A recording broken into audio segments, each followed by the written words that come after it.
So we are recording this session, so please do not swear, as Davinia McCall would say. And I'm really delighted to have Daniel Ord joining us today for what is the second year of the Contact Center Network. So would you, Adam and Eva, we started these sessions just under 2 years ago as part of the first wave of lockdown. So we launched them, I think the first one was, it might have been April the 29th.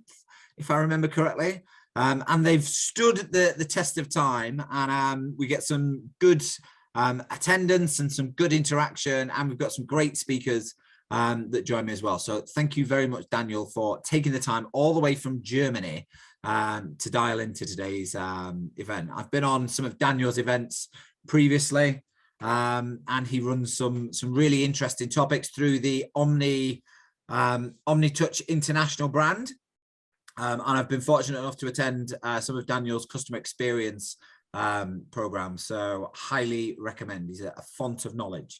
But what I want to do today is, before I let Daniel introduce himself, I just want to ask a question of the virtual audience. And I'm going to encourage you to put this into the chat down at the bottom. So if you haven't found the chat, in the 2 years that we've been doing all these events, it is down at the bottom just next to the share screen. It's a little speech bubble. And the question I've got for everybody is, can you have great service without great customer experience? Drop any of your thoughts into the chat, because what we'll do is, when we come to the Q&A session a little bit later today, I want to draw on some of those topics. So don't be shy. I know some of the people that are on are definitely not shy. Backwards and coming forwards, Joe Lightfoot. So put your comments down into the chat, and we'll draw and we'll invite you in to share some of those thoughts before we go. But what we've done in advance of this is prepared some questions just to stimulate some of the conversation today and help keep the flow of the discussion going. So I've got some questions that we'll be asking Daniel to share his thoughts on. But the key part of this is to invite your thoughts, your reflections, your challenges from the virtual audience. So whether you're watching this real time and you're getting involved now, or whether you're watching this in retrospect, please feel free to share your thoughts, your comments, and your questions, and we will definitely circle back and come back for them. But before we headlong into the Q&A discussion today, Daniel, the floor is yours. Introduce yourself and give us a little bit of your background. Sure, Gary, no problem at all. Probably like a lot of people here, I ended up in the contact center industry totally by accident. My background was finance. I was a CFO for a division of Time Warner in the US, and then the VP of operations for that contact center resigned. And then about an hour later, the board called me and said, would you like her job? So I literally moved from VP of finance to VP of operations with absolutely zero experience of running a large catalog or direct marketing or a contact center operation. So I learned to love it. And I think knowing the numbers really helped. I always tell people being able to do calculations and know the numbers really helps. And that was roughly 1990. And then in 1998, I moved to Singapore, where I ended up living for 20 years. But the first 2 or 3 years, I worked for an outsourcer, and I was a consultant and traveled around Asia helping companies set up their very first contact centers. So in Manila, Beijing, Kuala Lumpur, Singapore, where I lived, we helped, because it was all brand new to everybody. And then in 2001, I said I should be doing this for myself. So I opened my company 21 years ago, actually. And in the 21 years, which is even hard for me to believe, where did 21 years go? We've really offered 2 main services to our clients all around the world. We offer an entire suite of workshops, about 25 different workshops across customer experience, contact center, and customer service. And we also do a lot of global mystery shopper work. So we do have clients that have us mystery shop their contact centers in 30 countries in some cases, across languages. So they'll basically say to us, please evaluate our live chats and tell us where we can do better. Please evaluate our emails so we can do better. So I like that we have both sides of the coin, because we're not a pure play training organization. We also bring the research equation into the picture as well. And that's the basic intro, Gary. It's nice to be here. So I think you've got some awesome experience, Daniel. And I think for me, it's good to have somebody with your tenure and with your experience from an operational perspective as well, sharing some of your thoughts on customer service and customer experience. So what I would encourage people to do is, if you've got any questions at all as we go throughout today's session, drop them into the chat, because what we want to do is hear your thoughts, hear your questions, and fire them at either myself, Daniel, or actually anybody on the webinar today will have valuable thoughts, valuable contributions, and this is a great forum for people to share experience and share best practice with. So don't be shy, drop your questions in as we go. But my first question to you, Daniel, just before we start, I suppose is, when we look at things like the customer satisfaction scores, and we look at the Institute of Customer Service, the score there typically tends to plane out in the high 70s. So thinking about that, how do you feel customer service needs to evolve, and what might be holding it back?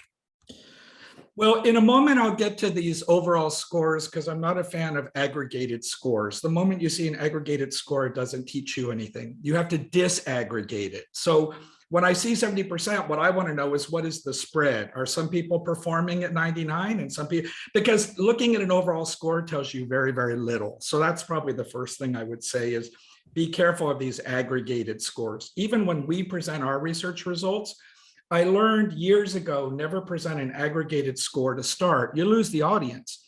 I'll say, look, why don't we go into each division one by one? Here's where you're doing well, here's where you can improve. And then we learn to do the final aggregated score at the end. Can I tell you why? If it turned out that client had, let's say, 85% aggregated score, and that was their minimum requirement, the moment I'd say 85 within the first 5 minutes of the presentation, they'd be done. They wouldn't be listening anymore. They'd be like, woohoo, we made it, 85. So I learned to build it up from, why don't we start with this segment first, or this contact type first, or this channel first, and then at the end we bring up the 85. So I have a feeling most of the people in the audience know this already, but be very cautious of these aggregates. The other thing I will say about aggregates at this point, a lot of our clients ignore those benchmarks. Some of our clients are so sophisticated, they'll say, Dan, we have our own internal metrics. If you could all pop yourselves on mute, that'd be great. No worries. So why are we going to pay attention to some country benchmark done by people we don't even know, using some kind of calculation method we don't even know? So some leading companies, I'm not even going to name them, it doesn't matter, they'll say, Dan, we don't even look at those. Whereas other organizations are like, well, we don't really have any strong internal metrics. We're not quite sure how we're doing. So we rely a lot on external to tell us how we're doing. So I guess that's my little jumping up and down about aggregated scores. Let's go into your question on, does customer service delivery need to evolve? Well, yeah, absolutely, because customer service delivery is supposed to be about addressing customer expectations, and customer expectations evolve over time. So our service delivery has to evolve over time. And the very simple definition of customer experience management is this: meeting and exceeding customer expectations. You always go back to that essential principle. Our job is to meet, and where relevant, exceed customer expectations. But as we know, they evolve over time. So what I find the best contact centers do is they've built this capturing the evolution of customer expectations into their quality management process. Yeah. I typically recommend you do it at least once a year. Once a year, you go through, you reevaluate all your standards, you reevaluate all your journeys, the key journeys for customers, and you ask yourself, is it time to update those? Now, some organizations are already doing that. Others will tell me, oh my God, Dan, we've been using the same quality standards for the last 10 years. We haven't changed them in the last 10 years. So we seem to be falling further and further behind. So how do you feel about my answer so far, Gary and audience? Yeah, I think it's an interesting one. And I think when you look at how customer services evolved specifically over the last 2 years, would you say we've done a good enough job? Well, when you say we, this is again a challenge with the contact center industry. We talk about it as if it were a single industry, but actually here's how I always look at contact centers. We have insurance, they have a contact center. We have government services, they have a contact center. We have hospitality, they have a contact center. If you draw your circle this way, then it looks like a full industry, but typically the contact centers are buried to some degree within their vertical. And a question I often get asked, because we work in so many countries, is which country has the best contact center? And I'll give you the answer I always give. No country has the monopoly on the best contact center, because literally, if you go into any capital city, I'll just pick Kuala Lumpur as an example. You go into Kuala Lumpur, on this street, you have a super high performing contact center on level 34, and on level 32, you have a lousy contact center. It's so much driven by the competency of the people that are running it, how seriously the organization takes it. So when people talk about the contact center industry at large, I get it. But as more and more time goes by and as CX evolves, I'm literally finding the gap between the real leaders and the laggards is widening and widening and widening. So that's the tricky part about using it in aggregate. But go ahead, Gary. Yeah. Yeah, I think what you're saying there is absolutely true. And I think when you look at that evolution of customer service, you can't evolve your customer service without focusing on your customer experience. So if I was to ask you, based on your experience of, I suppose, working in the CX industry, what are some of the core pillars in the CX process that can help us achieve that evolution and that change, rather than just maybe an insights-based approach to CX? Okay, here's what I'm going to do. I'm going to address first what I think contact centers need to focus on, and then I promise Gary will shift over to the CX side, because for me, CX is the bigger umbrella. There's a phrase or a quote I really like. I hope it's helpful. If you quit on the process, you're quitting on the result. Can I say that again? If you quit on the process, you're quitting on the result. And there's really two major contact center processes. The key ones are the planning and management process first. That's the process that helps get the right number of people in the right place at the right time. All the forecasting and planning. That is the entry ticket to the game. If you don't have that process right, you can forget everything else. Forget quality, forget service, forget customer experience. If you don't have the planning and management process right, and you're not sure how to forecast how many people you need in seats by interval, you have to fix that first. That has to be the first entry ticket to the game. Once you figure that out, and we've had a lot of clients go through this evolution. Some started in 2003 doing this. Some started in 2007 doing this. Some are starting in 2015 doing this. But they're saying, Dan, we have to get the planning and management process right, because our contact center is like a house on fire. We can never predict how many calls are coming in. Our people are overwhelmed. We have high attrition. You can see that that first process is really critical. The second process is your quality assurance or your service delivery process, whatever you prefer to call it. If the planning and management process is about getting the right number of people in the right place at the right time, can I tell you what your quality assurance process is? Getting people to do the right things. Getting people to do the right things. Now, just like the planning and management process, there is a whole list of steps and things people have to do to get their quality right. And the very first place we look when we're told, Dan, our service delivery is not meeting our customer expectations, we look at the steps in the process. And almost always there's some step that's been undernourished, that's been forgotten. Some medium-sized centers don't even have a quality assurance process. They wing it, or they tell us they can't afford it. And then we're like, well, that's what's going on here. You need definitely a quality assurance process of some kind. So again, I pause to see what you think about that particular answer. But I think you've got to always remember there are two key processes to run a successful center. If you quit on the process, you quit on the result. You can't wing those things. You have to follow step by step by step by step.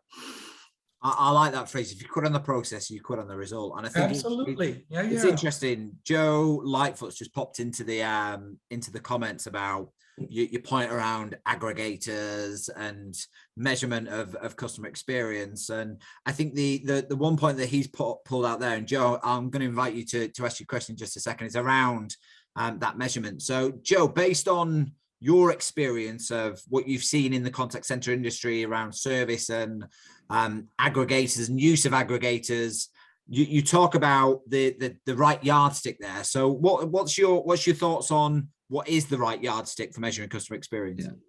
Yeah. I think if I go back in history to probably one of the first contact center manager roles that I had was for one of the oldest British telecommunication companies in the UK, without giving the name away. And the most significant measure that we would incentivize our agents on was CSAT. Yeah.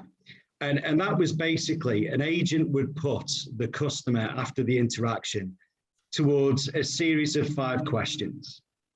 And if the customer went forward to answer these questions, then they get a couple of points. Yeah. If they got a good outcome, they got a few more good points out of it. And lo and behold, they created a huge scheme called Top Achievers. And the guys with the most amount of points would be taken on tremendous holidays, 2 weeks in Barbados, all expenses paid. Yet actually the reality was that all of those key metrics did nothing. So they didn't actually address what the key issues were in the process, the policies, the procedures. They didn't identify a change management program that was there to fix the problem. And all it became was a superficial measure that people recognized as being important to their KPIs. Yeah. And actually, the leaders within the business got promoted to senior directors based on CSAT. Yet actually couldn't really control and articulate exactly what a great customer experience was. And one of the fundamental questions that I used to ask my agents, what's a great customer experience? Well, question number 2, getting 78%. Yeah. Well, okay. So, and that then kind of translated to a typical measure that I put in place was the voice of the customer program. And it's great to, then just to dive into a whole series of interactions that take place, typically on an inbound call, an outbound call, a complaint call, a sales call, to actually dive in and listen to what it is that the customer is saying and being able to identify the language that's being used by the customer, the negative tones that are in there, where the process is broken down. And typically, if you've not got a team of analytical bots that want to break down what those interactions are into chunks and say, right, okay, this is where the process has failed. This is where the behavior has failed. And these are the incremental steps that we're going to put in place to create an improvement program. And for me, the aggregators have all been about a measurement and always been a token gesture about, customer satisfaction is to the top of our agenda. Yet actually it's the improvements and the endorsement of you as a business that actually is the true customer satisfaction measure. And I think you've touched on and reinforced some of the points that Dan was making around that process and the linkage of process to the result. But as ever with processes, you've also got key things around people, haven't you? If you don't have the right people, they don't follow the right process, they make mistakes, and they cause potential poor customer outcomes. So when we think about people in the contact center, Daniel, and how important would you say people are in the contact center now in this world where we've got more of a shift to digital? Has that changed?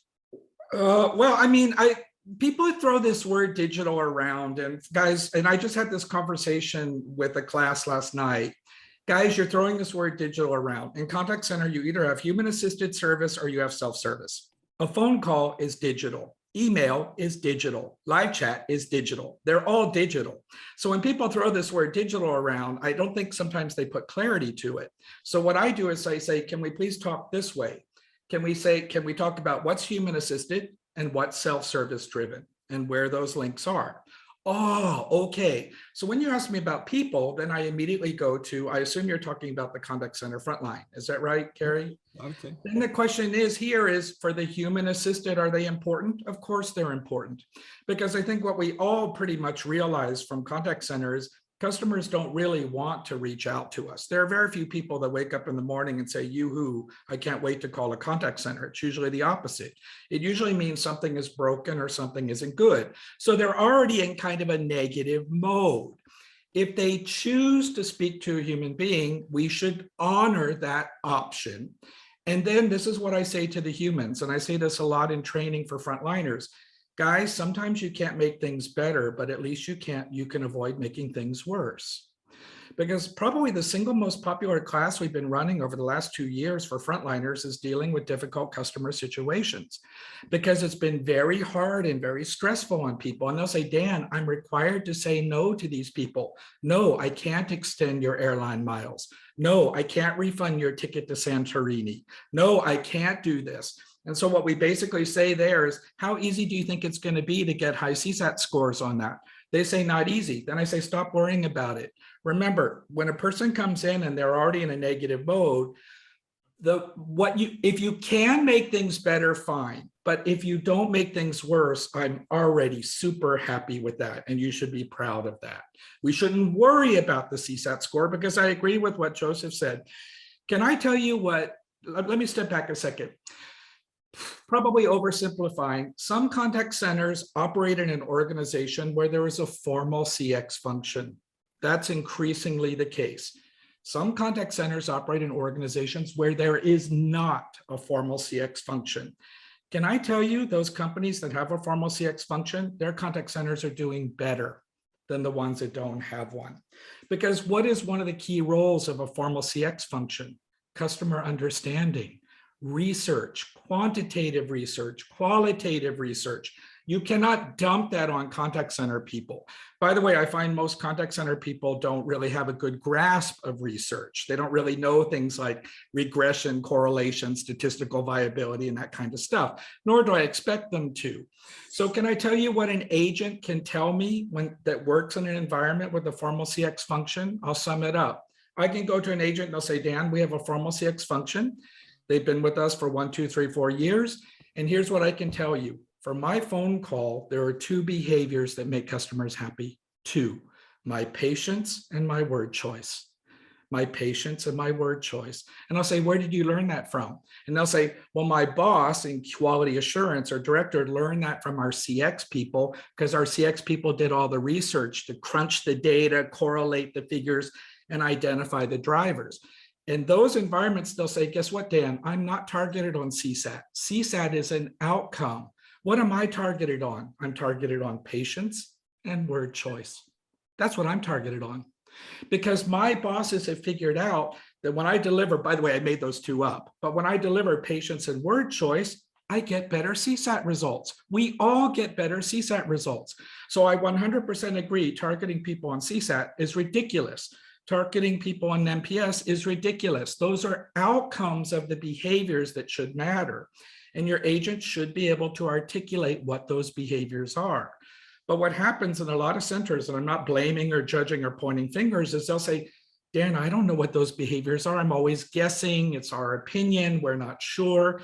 And basically what that means to me is they really don't have a formal customer understanding function. And that's what CX brings to the equation. Can I tell you a quick story just to kind of highlight this? What's so interesting about customer journeys is it often turns out there's really only 1 or 2 points that really matter. Frankly, sometimes the contact center doesn't matter as much as people think it does. I'm going to give an example of Emirates Airlines because we were talking to them recently. And the guy that heads up CX at Emirates Airlines said this, Dan, do you know what the most important touch point is in a passenger's journey on Emirates Airlines? I said, I have no idea. Can you tell me? He said the chauffeur-driven car, because we offer passengers a chauffeur-driven car to pick them up and take them to the airport. If that car is late and they have to call us and say, where's the car? You can forget CSAT. It's gone. It's already destroyed. We know it's going to go down by half. Even if all the rest of the journey goes smoothly, the flight is smooth, on time, that's it. Our CSAT scores will go down. Because we've studied this and we know which aspects of the journey matter more to customers and which aspects matter less. Not everything has equal weight. And Emirates found out the chauffeur-driven car was a major driver for their customer satisfaction. By the way, that's true of all companies. The question is, have you done the research and the science to identify what those moments are? So I think that's what's so interesting. So I agree with Joseph, this targeting on CSAT, even the group we were working with last night, they're targeted on NPS, and it's like, oh dear, because then you end up chasing the score and you end up not chasing the behavior. And that's what we want people to do. We want them to get excited about the behaviors, not about the scores. The scores are outcomes. I think you've said 2 really important things there, Daniel, that's probably important to labor is that one, it's measuring the things that matter most. Yep. But I think more importantly, measuring the things that matter most to your customers. And then I think you've referenced quite a lot there, and I think it's really important is to say, right, that everybody's, and I've been guilty of it as an operational leader of chasing the number and beating people with a stick because the number's not there, or maybe the AHT is too long, or your CSAT results weren't where they needed to be. But actually, it's the behavior that drives the number, and the behavior that can have the biggest impact on whether a customer has a poor experience or a positive one. But I think the important part is we all play an individual part in whether or not that customer has a great experience based on the individual touch point of that element of service. And those micro touch points of service deliver the overall customer experience. So I think we asked the question right at the start, can you have great service without great customer experience? There's potentially you can, potentially you can't, but you can definitely make somebody's experience a little bit better based on your behaviors and how you work with them, which is hopefully useful. Well, I think I just go back to what I was saying at the beginning is if you abandon the process, you abandon the result. And the quality assurance process really, really matters. And what I'm finding increasingly is these people in QA are working more hand in hand with the CX people than ever. The QA job is a very high level job, and I'm starting to see them linked to the VOC people. They're learning journey mapping, they're learning touch point mapping, and they're bringing that back. Can I just give you a quick bullet point list of where we're seeing QA processes fail? Maybe that would help. I think that'd be really useful. That yeah. QA First off, topic. QA people listening to calls. I'll just use calls as an example, but it applies to any channel. They're using their opinions. They're not using data. So that's the first problem. It's everybody's opinion. So straight away, you're dealing with a non-data driven environment when it's everyone's opinion. The second thing is it becomes very tick box in nature. You walk in and people are ticking boxes and giving scores, ticking boxes and giving scores. Again, that's not very powerful. That's not behavioral change.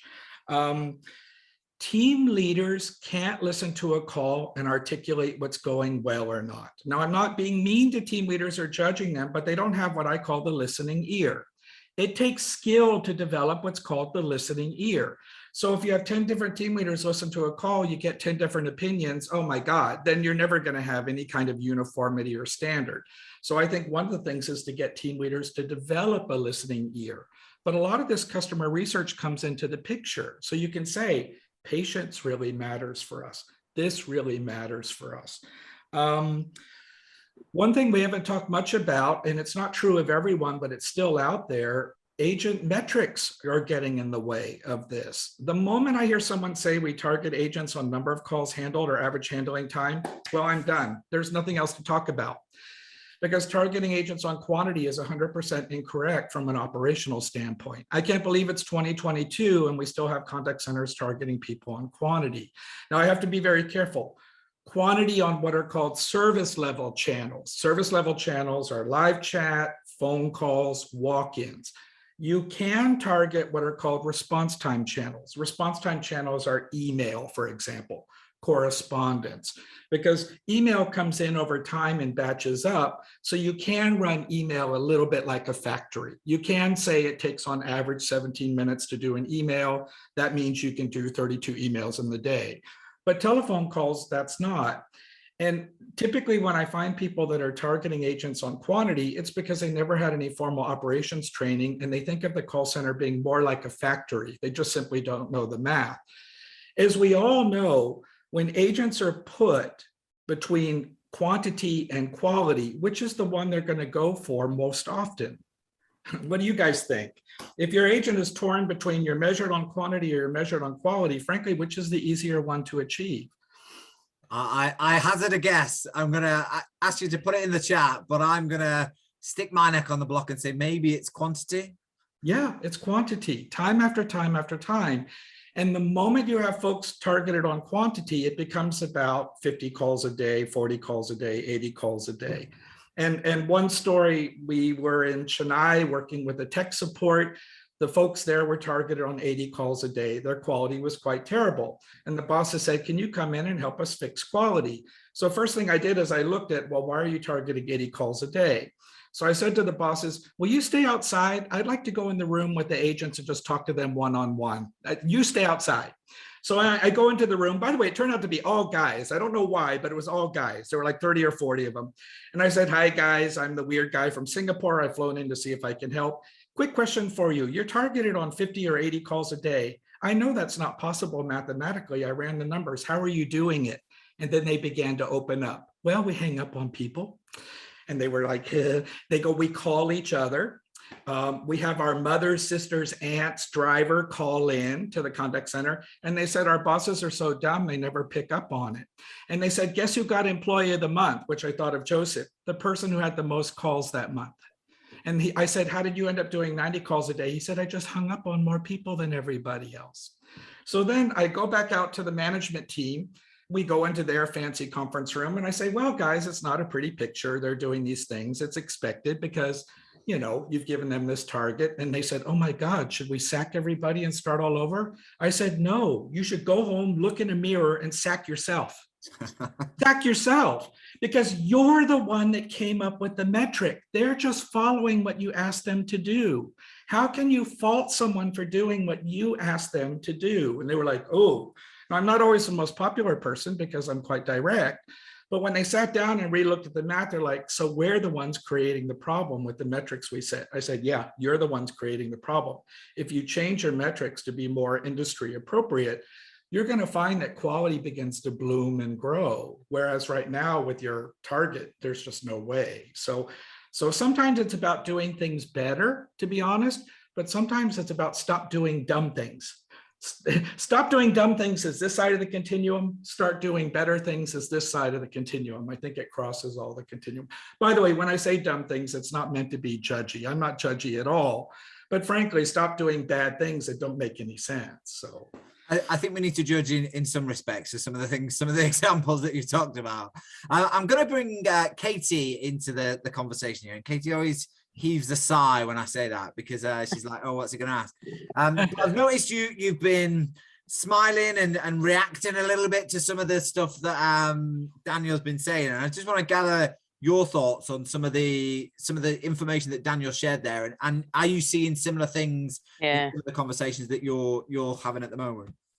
It is really interesting, isn't it? And it's so, it's so common sense, and we've seen it for so many years. But I see it from a different slant, as you know, Gary. I see it from an agent's perspective. My whole brain works like an agent's because that's the people we communicate with day in, day out, all day long. And actually, let's ask the agents what's the important part of the customer journey. The agents would tell us better than anyone else because they're dealing with the fallout when the customers aren't happy. And so much of what you've talked about in terms of let's sort the process out to get to the solution. I just smile because we've seen so many people for so many years. It's cyclical, isn't it? As the pressure builds on our industry, the same old mistakes are made. And I'm only smiling because hindsight's a marvelous thing, but haven't we seen this before? Didn't we see this in the late 90s and then in the mid 20s, and we're just here again, aren't we, with the same mistakes being made and consultants going in and spotting the obvious without being disrespectful. It is obvious, isn't it? Yeah, absolutely. So it's keeps but us so frustrating. It keeps us working. Oh, and I'm the same. I'm working as a consultant as well. And I'm not being, but it's so frustrating for the agents. And then we all say, Absolutely. why have we got such a turnover in our industry? Why are our customers unhappy? And we go, because of everything we've been, all of us in this group probably have been shouting about for plus 20 years. It's just nice to step back and look at it, isn't it? Yeah. And I entirely agree with everything Daniel said. And I think there's an interesting mix, Daniel, when we come now to the changing landscape of the contact center. And I think some contact centers have been remote for some time. Some people have moved into remote working fairly recently as a consequence of COVID. And we've started to see changes in how people are measured. We've seen changes into do we bring people back hybrid? Do we force people back into the business? in a bricks and mortar fashion, and we're using customer service and productivity as a lever to try and bring people back into the office. So I'm just thinking, with that in mind, is how have you seen, in your experience, how have you seen remote working impacting our ability to deliver great service, great customer experience? And is that really an excuse, bringing people back into the office to deliver great service? I think there are people that are going to be more expert in this, but let me go ahead and give you some thoughts here. We just wrapped a big project with Hyatt Hotels, and we worked with all their global contact centers to do it. And we were working with agents in the US. And when we were talking to them, the lady said, I've been working from home since 2003. What is the big deal here? You know, and then I lived in Singapore during SARS. SARS, by the way, was the precursor to COVID. That was 2003. Can I tell you what happened in all of Asia? If some of you might know from the history, it almost shut down. It was the same thing as COVID because it was part of the SARS family. What the contact centers in Singapore all learned to do was set up dual sites. And then they set up work from home. Can I tell you what year that was? 2003. So what I sometimes tell people is it may be new to you, but it's not new. Can I say that again? It might be new to you, but it's not new. Hyatt has already learned all these lessons. They've had work from homes forever around the world. They're like, we don't get what the big drama is about these discussions. It's the people that are new to this that are trying to reinvent it all and rethink it. But I will say there seems to be a common thread, and I was talking to the Hyatt management about this exact same topic. If your processes are already robust for in-center performance, then they're going to work just fine for work for home. If your processes are broken for in-person center, they're going to be broken when you go home. If you don't coach agents well in a center, work from home is just going to exacerbate that. On the other hand, if you coach agents well in center, why wouldn't you be able to coach them?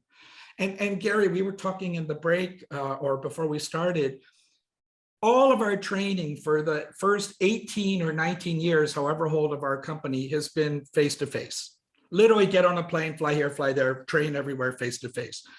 When COVID came, I had a hard choice to make. I couldn't decide what to do. Do I wait this thing out? Thank God I didn't, by the way. Or we literally had a client in France push us and say, we hired you, you're doing this, you're going to do it online. We've now been 3-4 days a week, we're online somewhere. Our scores for online training have been as high or higher than face-to-face ever was. So again, I think it's about, do you have the process in place? And then you just make some adjustments to the work from home. I think people might be using that too much as an excuse for why they're facing problems. Katie, what do you think? Again, I don't know, or Joseph, or Stephen, I see you all on my screen. Again, I don't mean to be controversial intentionally, but hey, this work from home's been around for 20 years, for God's sakes. This isn't really that new for a lot of places. So, I mean, Katie and Joe, you both come from a recruitment background. So are you guys seeing the demand for more people to work from the office now because of service, or is there still a general openness to allowing people to work from home now? Katie, let's come to you first, and then Joe will canvass your thoughts as well from what you're seeing. I was going to say, Joe, please go first if you want. Absolutely, sales want to be in the office because they're sales managers and they want to drive sales performance from the office, and we can't, that's just the way it is. And there's no denying the fact that at the moment sales performances are better if they're office-based teams. By and large, across the UK, they are better. And interestingly, sales workers want to be in the office. 83% of sales workers want to be in the office more than they do at home, because they're driven by the team and the camaraderie around them much more than a service individual is. Service, the blended, and actually it's falling much more 2 days office, 3 days home, or even 1 day office, 4 days home. Blended is definitely where it's falling on the service element, and for candidates as well. But I have to say, I'm an advocate of this.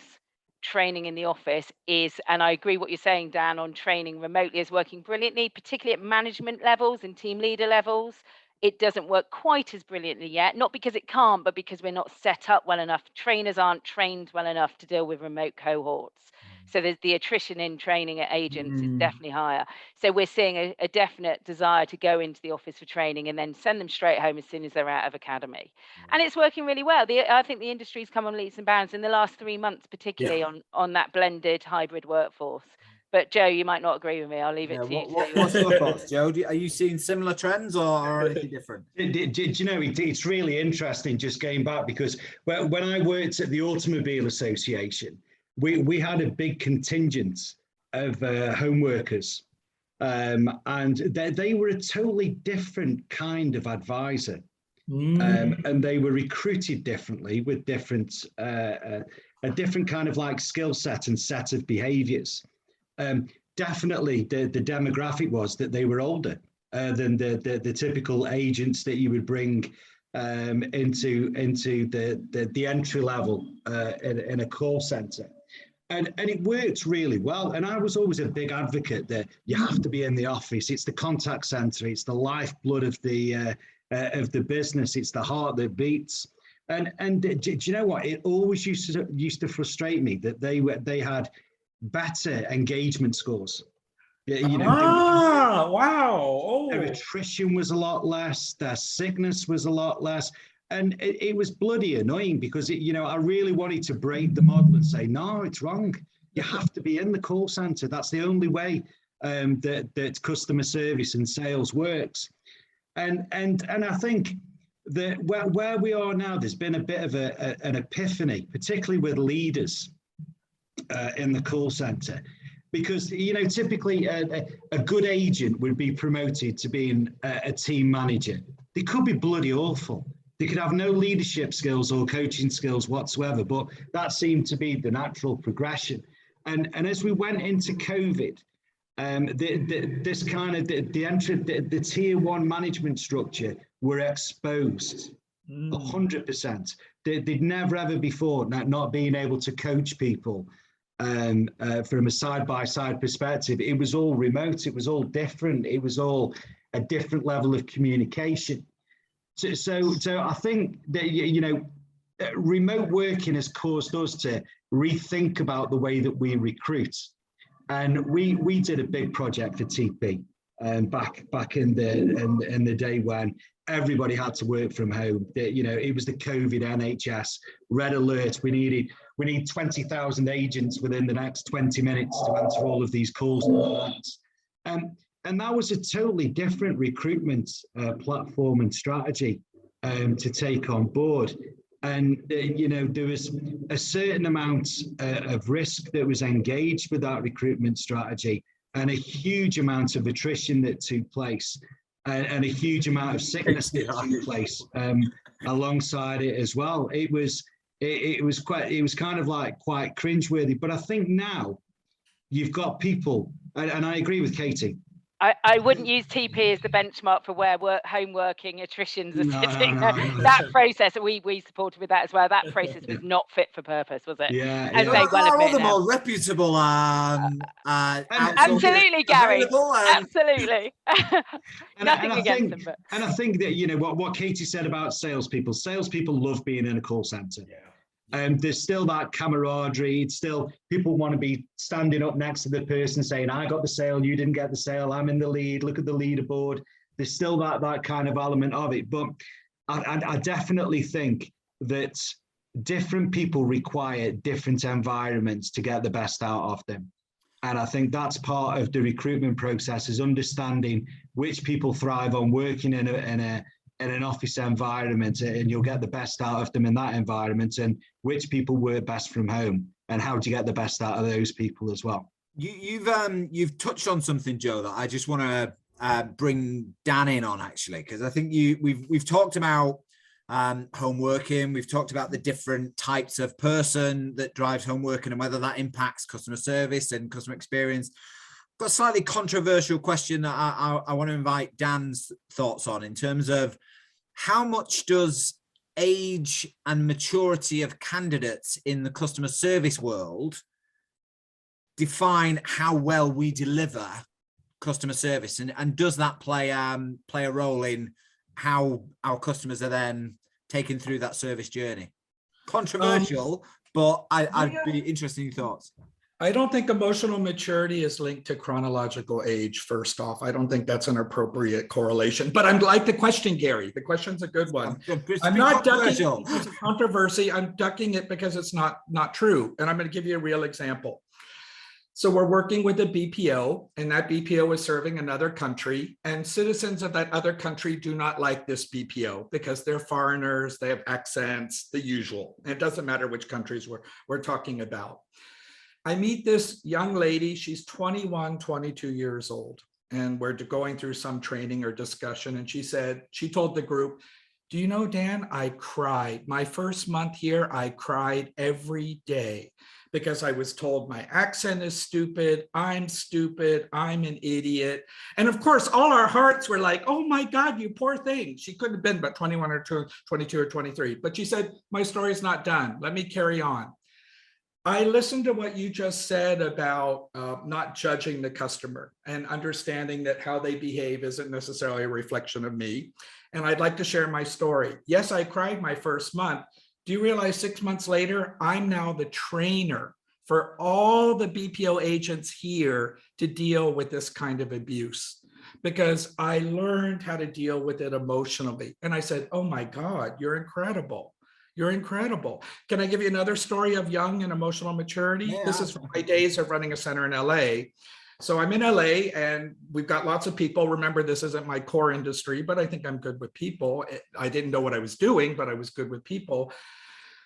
One of the agents came in. We hired everybody from Burger King and McDonald's, by the way. When we first opened our center, everybody was hired from Burger King and McDonald's. We didn't require university. Good work ethics as Golden Arches people. Yeah, because they already knew how to deal with customers, and it turned out to prove out correctly. Anyway, she comes in, I'll call her Teresa, and she had a very grumpy face. And I said, oh, Teresa, are you all right? She said, oh, Dan, I'm going through some serious financial problems. And I said, oh, Teresa, I'm sorry to hear that. Thanks for coming to work. If you want to talk to me later, just let me know. She said, no worries, Dan, I'll get to work. I walk in the pantry 3-4 hours later. She's in there chatting away with her colleagues, all happy. And I went over and I said, Teresa, do you know you look like an entirely different person than you did 3 hours ago? And here's what she said to me. Again, 21, 22, 23. You know, Dan, I've been so busy serving other people, I got out of my own head. I got out of my own head. A 22-year-old is saying that. These people have massive amounts of emotional maturity. Then, now again, I just want to be fair. Then I'm in a class and I've got a 45-year-old. I'm older than that, so it's okay for me to say, customers are idiots. They're stupid. Why, okay, well, I don't think you're quite right for this job. So I don't think this emotional maturity thing has anything to do with chronological age. I think good team leaders, as I heard you say, need to have these kind of leadership qualities to explain to people how to regulate and manage emotion. And I think that's something that's not talked about openly enough. I'm glad to hear all this discussion on mental health, and that's great. But I would say there needs to be more focus on dealing with these difficult customer situations than there are, because I find that they happen more and more and more. But I don't see a lot of formalized training taking place necessarily. Maybe you guys do. Yeah, I think you lead me on to a good question there in terms of customer service and customer experience and all those things that we try and deliver as best as we possibly can. And whilst they're aggregated scores, some of those scores are still low. And when we think about how we then train our agents to deliver better customer service, better customer experiences, how do we take that up a notch in the current environment and with the current landscape and some of the challenges that we've got? And is this open floor? I'm curious to hear what anyone else, because I'm enjoying listening to the others, by the way. So I'm going to leave it open here for a moment to see what others have to say.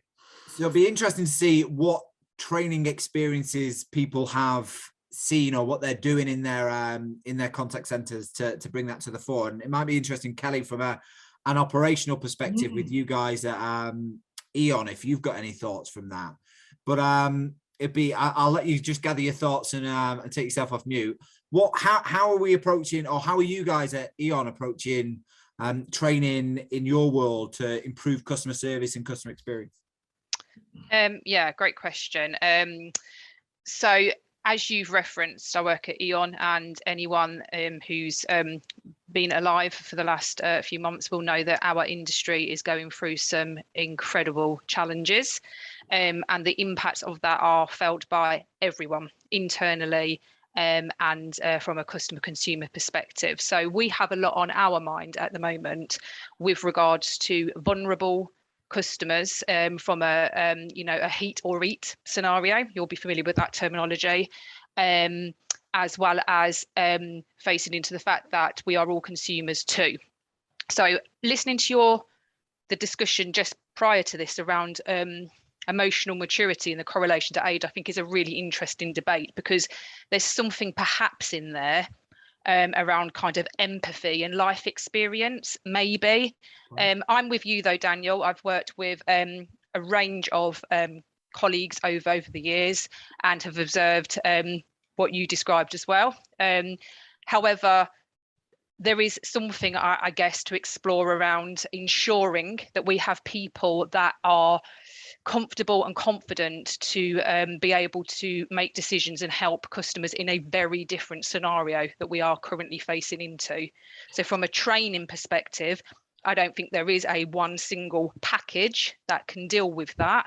I think that it is very much around investing in all of that kind of well-being stuff we've referenced, as well as the softer skills here. This isn't a here's a script to follow or here's a process to follow when you've got a customer on the line who is terrified that they cannot afford to heat their home. It's a very different territory, but very much on our mind. We have lots of things in flight to address that and to support our people and ultimately our customers with that. I think it's an important point you make in terms of the vulnerabilities of our customers, but also the vulnerabilities of agents at the same time. Whilst our customers are ringing up with a heat or eat scenario, you've still got agents in the same, tackling the same energy crisis, tackling the same cost and inflation problems, and probably at salaries that aren't as complementary in some other worlds, or as not as affluent as some other people. So they're having those same challenges internally, and then having to face off That's right. external customers. So from a training perspective, sorry to interrupt, from a training perspective, like I said before, that it's not a single sort of package or script or process, but it's very much around creating the space and the environment for people to be able to learn from each other. There is something here, isn't there, around that, again, that on-site presence, or at least that peer-to-peer support and coaching, which I believe can absolutely be done in the office and remotely. I think that is absolutely possible. But the key here is around that, that space to share best practice, support each other, and learn in a different way, different environment. And you know what, I think Stephen's just raised a good point as well in terms of that energy piece around, will people be wanting to move back into the office to manage their own energy bills and energy costs, so that they're not spending as much heating the house whilst working from home? And actually that puts a different slant on employers and how we look at salaries for those types of things for people that are being forced down a work from home route. Does there need to be some sort of subsidy there? And does that in itself impact how I then approach the customer and how much empathy I give to a customer? Because I don't feel like my employer actually cares or values me because they're not doing as much for me for it. Daniel, we've got just a few minutes left. So I think the final question from me, and I think we talked about this right at the top, was, does great customer service automatically mean great customer experience? And what would some of your top tips be to try and offer to contact centers who might be struggling to achieve both? Well, first off, customer service is not customer experience. It's a subset. It's a subset. So customer experience is everything the customer encounters. Then if you're drawing a circle, then inside that circle, you have customer service. And then inside that circle, you have contact center. And one of the best presentations I saw is the head of eBay's contact centers globally. And he was talking and he said, look at this whiteboard, everyone. These are all the eBay customers worldwide. Now, can I tell you how many contact the contact center? And he took a black marker and put a dot on the board. That's it. Less than a fraction of a percent. So how can we be the customer experience when less than a fraction of a percent of all of our customers actually contact us? So I think that's the first thing we have to realize, is that customer service is typically what happens when customer experience breaks down. Now, that's not 100% true across all industries, but that's the easiest way to look at it. If the customer didn't misunderstand the label, they wouldn't have had to call us. If the customer could have read their bill, they wouldn't have needed to call us. If the customer needed to delay their payment and could do it online, then they wouldn't have had to call us. So customer service is what happens when customer experience breaks down. So one of the reasons customer experience people like contact center so much is there's a lot of rich customer understanding you can pick up from it. But you can't possibly say the experience of some subset of customers across some journeys that involve the contact center represent the entire customer experience. That's not true. And there's a bank in Singapore. It's voted one of the top 10 Harvard Business Review transformations of the last 20 years, DBS Bank. They actually map their customer journeys with no contact center in it. They say, why would we map a journey that involves the contact center? Because if it involves a contact center, something's broken. So we basically really try and refine the process so that contacting the contact center is the exception. Now I want to quickly give you the contact center point of view, and then I'll shut up. Yep. Go ahead. Oh, yeah. We've got 60 seconds. Okay, so I look at it this way. When I grew up, my parents had a house with a formal living room. The formal living room we were not allowed to go into as kids. It was only when guests came, because my father was in the military. When the admiral would come, they would get the, see, you're nodding your head, formal living room. I think of contact center as a formal living room. Not everybody's going to use it, but when they come, we give them the best. That's how I think of contact center. It's our formal living room. Most of our guests would eat with us in the regular dining room or the regular living room. But when the admiral came, they got the formal living room. I think that's how you should think of contact center people. We're there, they deserve our best. That's how I look at it. So I think that's a lovely metaphor to end with, is that your contact center is your formal living room. I heard heartbeat, but I sometimes go with formal living room too. So I don't know how to put those two together, to be honest. So yeah. So we've reached the top of the hour. So I just want to say thank you ever so much for Daniel for coming all the way from Germany to dial in for that. I know it's the time difference isn't huge, but it's still appreciated. So thank you very much. How lovely to meet and listen to all of you. I think that's what made the best part for me. I got to hear other voices. Thank you, guys. That's what I love about doing these, and that's why we are 2 years in and still doing them. 2 years in and still doing them. And people still turn up, which is great. And whether 9 people turn up or 90 people turn up, I think this was a really valuable and useful discussion and a really good debate. So hopefully you all did too. The next one will be the last Thursday in May, which I think is around the 28th, but I'll send the dates out a little bit after this. Topic TBC, so keep it in your diaries. As soon as you see it come online. But thank you all very much for tuning in. Thanks for your questions. Thanks for your comments in the chat. And see you all again at the next one. Bye, everyone. Thanks, everyone. Thanks very much. Bye. Goodbye. Bye. Bye.